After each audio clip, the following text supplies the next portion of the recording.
கர்த்தருக்குள் பிரியமான சகோதர சகோதரிகளே, இன்னைக்கு நாம எதை குறித்து தியானிக்க போறோம்னா, காயின் மனைவி யாரு அப்படின்றத பத்தி தான். உங்களுக்கு தெரியும், காயின் ஆதாம் ஏவாளுக்கு பிறந்த முதல் குழந்தை என்று. ஆதியாகமம் 4:1 சொன்னபடி ஆதாம் ஏவாளை அறிந்தான், அவள் கர்ப்பவதியாகி காயினைப் பெற்று கர்த்தரால் ஒரு மனுஷனைப் பெற்றேன் என்றாள். பிறகு ஆபேல் பிறக்கிறான்.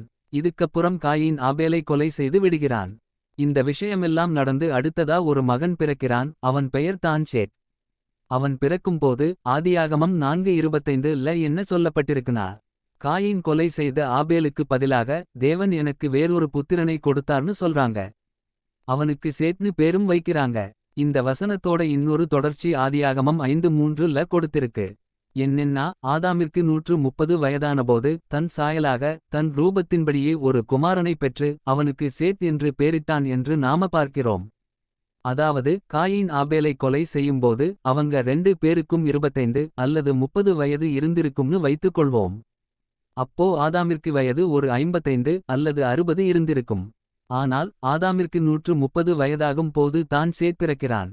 ஏவாள் என்ன சொன்னாங்கனா, ஆபேலுக்கு பதிலாக அப்படின்னு சொல்லும்போது ஆபேல் கண்டிப்பா கொஞ்ச நாளைக்கு முன்னாடி தான் கொலை செய்யப்பட்டிருக்கணும். அப்படி நடந்திருந்தால் தான் ஆபேல் நினைப்பில் இருக்கிற ஒரு தாய் எனக்கு அந்த பிள்ளைக்கு பதிலா இந்த பிள்ளை கிடைச்சிருச்சுன்னு சொல்ல முடியும். இன்னும் தெளிவா சொல்லணும்னா, ஆபேல் இறந்ததற்கு பின் எந்த குழந்தையும் அவங்களுக்கு பிறக்கல. ஆபேல் இறந்த பிற்பாடு முதல்ல பிறந்த குழந்தை தான் சேத். அப்போ ஆபேல் இறந்து போறதுக்கு முன்னாடி ஒரு 70 வருஷம் இருக்கு.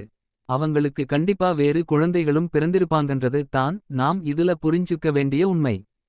அதுமட்டுமில்லாமல் அவங்க காயினுக்கும் ஆபேலுக்கும் சேத்துக்கும் சகோதர சகோதரிகளா இருந்திருப்பாங்க.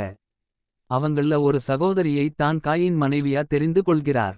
இதை நிறைய பேர் சகோதரியை விவாகம் பண்ணிட்டாங்கன்னு ரொம்ப தப்பா பேசுறாங்க. அப்படி பார்த்தா, ஆதாம் விலா எலும்புகளில் இருந்து எடுத்து உருவாக்கிய ஏவாளை என்ன சொல்வது?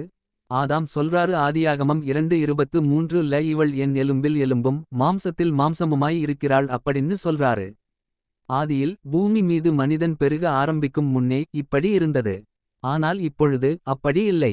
இன்னைக்கு நாம் தெரிந்து கொண்டது, காயினுக்கு மனைவி என்பவள் சகோதரியாக தான் இருந்திருக்க வேண்டும் என்று இந்த ஆவிக்குரிய செய்தியிலே நாம் தெரிஞ்சுக்கிட்டோம். மீண்டும் கர்த்தருக்கு சித்தமானால் இன்னுமொரு ஆவிக்குரிய செய்தியை கற்றுக்கொள்வோம். இந்த வீடியோ நிச்சயமாக உங்க ஆவிக்குரிய வளர்ச்சிக்கு பிரயோஜனமா இருந்திருக்கும் என்று நம்புறேன். கர்த்தருடைய பரிசுத்த நாமத்திற்கு மகிமை உண்டாவதாக. ஆமென்.